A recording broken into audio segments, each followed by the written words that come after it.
Aerodrome area सुख शांति आज को प्राय 25 वर्ष है यहाँ 25तम गीता यज्ञ माने आमर वरिष्ठ नागरिक जो मैंने थे से होती सुरेंद्रनाथ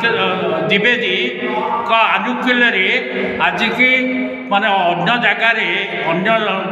गोटे पड़िया भितर आम सब करूँ सेठू आसिक आम निजर पड़ियाटा तैयारी करूँ सरकार को अनुरोध करिबारे से माने अन्य एक्टिविटीज ये सब करिसेंटा आमर आज के 5 वर्ष है ये गीता यज्ञ होउची आ पूर्वर अन्य जगार करूँ यहाँ आम समस्तकर युवगोष्ठी प्रचेषार यज्ञटी होउची एवं से एक्चुअली आम समस्ते कृतज्ञ आम तो चली बुली पारूनी कौन से माने काम करें तेणुक से आमर रिप्रेजेंटेटिव हिसाब से यहाँ ऑर्गेनाइज करी एक्चुअली अन्न यज्ञ होती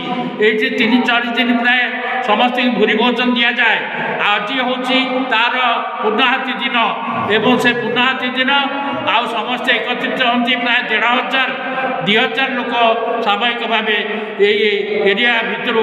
आसती एवं समस्ते प्रार्थना करती जे यही अंचलवासी आ भुवनेश्वर आशार सबू मंगल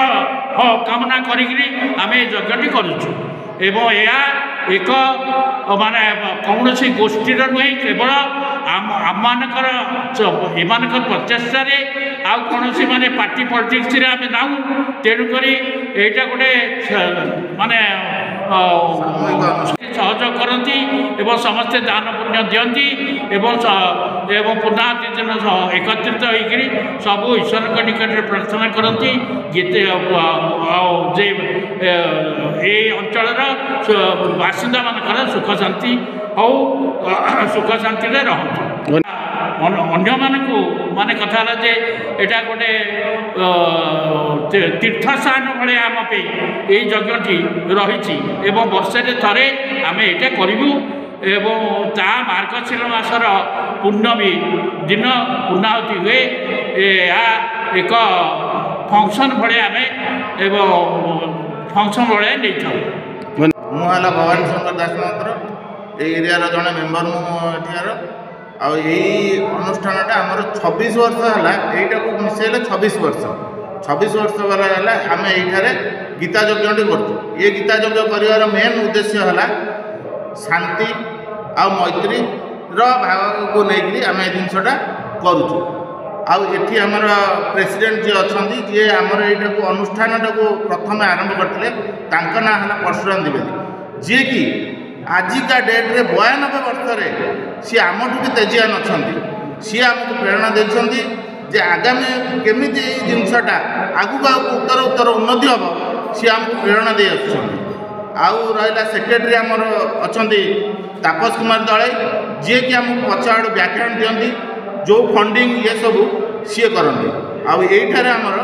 पाखापाखि 2000 लोकों आरेंजमेंट हुए यहाँ 3 दिन व्यापी हुए प्रथम दिन आमर कलश बुड़ा हुए कलश बुड़ार 40 जन नारी जाती श्वेत वस्त्र पिंधती आणिक ये आसी पूर्णकुंभ थुअंती द्वितीय दिन आमर भजन समारोह हुए प्रवचन भी हुए ता देहरे भी आम पाखापाखि 500 लोक खाती ता परदिन आमर पूर्णाहुति हुए पाखापाखि 2000 लोकंर समागम हुए संपूर्ण रूपे आम प्रसाद सेवन करूँ आईटा है आमर ये आम आगामी जमी ये गीता यज्ञटा केमी आगू उन्नति हम आम से प्रचेषा करूँ।